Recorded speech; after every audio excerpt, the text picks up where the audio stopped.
भूत प्रेत की कहानियां सुनने और पढ़ने में बहुत ही अद्भुत लगती है, लेकिन जरा सोचिए, कहीं अगर वास्तव में ऐसा आपके साथ घटना घटने लगे तो क्या आप इसे रोमांचित कहेंगे या डर के मारे थर थर कांपने लगेंगे। किसी प्रेत आत्मा का आसपास होने का भी एहसास शरीर में डर पैदा कर देता है। तो चलिए दोस्तों, आज हम जानने वाले हैं भानगढ़ भूतिया किले के बारे में।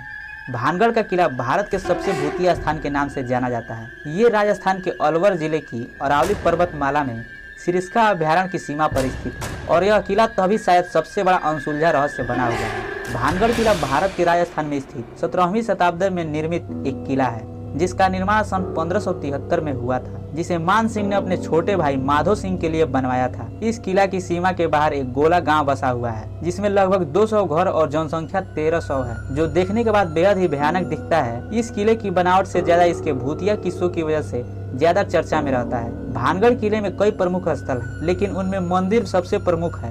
मंदिरों के दीवारों और खंभों की नक्शा इतनी खूबसूरत है, जैसे भगवान सोमेश्वर का मंदिर, गोपीनाथ का मंदिर, मंगला देवी का मंदिर, केशव राय का मंदिर, जिसे देखकर मन में एक नया सोच पैदा कर देता है। दोस्तों, आपको हम बता दें कि किले के परिसर में भूतिया अनुभव और घटनाओं के डर की वजह से अब गांव इस किले से दूर हो गए हैं। हर कोई इस किले को भूतिया बताता है और लोग अकेला इस किले में जाने से डरते हैं। हर किसी को मन में बस यही डर रहता है कि भानगढ़ किले के भीतर क्या है। भानगढ़ किले के भूतिया किस्सों की वजह से भारतीय पुरातत्व सर्वेक्षण या ASI ने स्थानीय लोगों और पर्यटकों को रात में किले में प्रवेश करने से मना किया है। यह किला अब पूरी तरह से खराब हो चुका है और इसको देखने के बाद हर किसी के मन में बस भयानक और नकारात्मक विचार आते हैं। भानगढ़ गाँव अपने ऐतिहासिक खंडरों की वजह से जाना जाता है, जिसके अंदर प्रवेश करते ही कुछ हवेलियों के अवशेष दिखाई देते हैं। यहाँ स्थित भानगढ़ का किला भारत में चर्चित प्रेत बाधित स्थान में से एक है, जिसमें सड़क के दोनों तरफ कतार में बनाई गई 2 मंजिल दुकानों के खंडहर मौजूद हैं। भानगढ़ का किला अपने चारों ओर पहाड़ियों से घिरा हुआ है। भानगढ़ को दुनिया के सबसे डरावनी जगहों में से एक माना जाता है। ऐसा कहा जाता है कि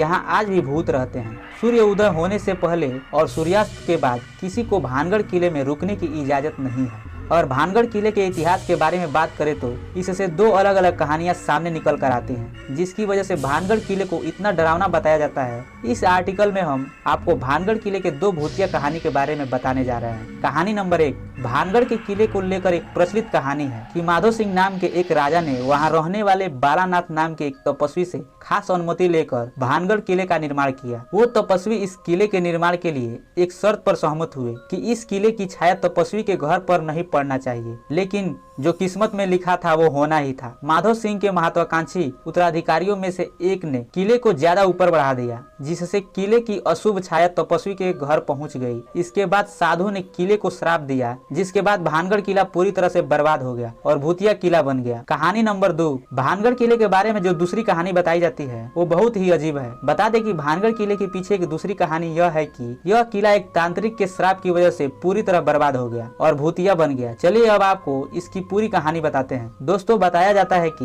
भानगढ़ के किले में एक राजकुमारी रहती थी, जिनका नाम था रत्नावती। रत्नावती इस राज्य के सबसे खूबसूरत महिलाओं के रूप में जानी जाती थी। इनकी खूबसूरती की चर्चा आसपास के राज्यों में भी होती थी। इनकी खूबसूरती के कारण हर कोई इनको देखना चाहता था। जब इनकी उम्र 18 वर्ष की थी, तभी से उनके लिए विभिन्न राज्यों से राजकुमारों के रिश्ते आने लगे थे। एक बार राजकुमारी अपनी सहेलियों के साथ भानगढ़ बाजार घूमने गई थी, तो पूरे बाजार में कपड़ों, चूड़ियों तथा अन्य सभी दुकानों पर घूमने के पश्चात वो एक इत्र की दुकान पर पहुंची। राजकुमारी को इत्र बहुत पसंद था, इसलिए तो इत्र की दुकान पर रुक गई। एक इत्र को पसंद करने के बाद उन्होंने उसको महल में भेजने को कहा। राजकुमारी से थोड़ी ही दूरी पर एक व्यक्ति खड़ा था। उसका नाम था सिंधिया सेवड़ा, जो उस समय का बहुत ही बड़ा तांत्रिक था, जो राजकुमारी को एकदम निगाहों से देखे जा रहा था। उसे पहली नजर में राजकुमारी रत्नावती से प्यार हो गया और वहाँ से जाते वक्त राजकुमारी ने उसकी तरफ ध्यान नहीं दिया था, इसलिए तांत्रिक बहुत ही गुस्सा हो गया था। राजकुमारी रत्नावती का प्यार पाने के लिए उस तांत्रिक ने एक योजना बनाई। उसने इत्र की दुकान पर जाकर इत्र की बोतल पर काला जादू कर दिया, जिसको राजकुमारी रत्नावती ने खरीदा था। उसने अपने वशीकरण मंत्र उस बोतल पर कर दिया था, जिससे जो भी इस इत्र को लगाता वह उस तांत्रिक के बस में हो जाता और उसके पीछे पीछे चले जाते। लेकिन राजकुमारी रत्नावती को इस बात का पता चल गया और उन्होंने उस इत्र की बोतल को एक चट्टान पर फोड़ दिया। वह चट्टान लुढ़कते हुए तांत्रिक के ऊपर जा गिरा, जिससे उसकी मृत्यु हो गई। लेकिन उस तांत्रिक ने मरते समय पूरे भानगढ़ को श्राप दे दिया कि कुछ ही दिनों में पूरा भानगढ़ तबाह हो जाएगा। यहाँ उपस्थित सभी लोग मर जाएंगे। तांत्रिक के मरने के कुछ ही महीनों बाद भानगढ़ और अजबगढ़ राज्य के बीच युद्ध हो गया, जिससे भानगढ़ की हार हुई और वहाँ के सभी व्यक्ति मारे गए, जिससे राजकुमारी रत्नावती की भी मृत्यु हो गई। इसके बाद पूरा भानगढ़ सुनसान हो गया। लोगों का मानना है कि वहाँ पर मारे गए लोगों की आत्माएं आज भी भटकती हैं, इसलिए भानगढ़ किले को भूतहा किला के नाम से जाना जाता है। तो ये थी भानगढ़ किले की भूतिया कहानी। तो ये वीडियो अच्छा लगा हो तो वीडियो को लाइक करके चैनल को सब्सक्राइब जरूर कर।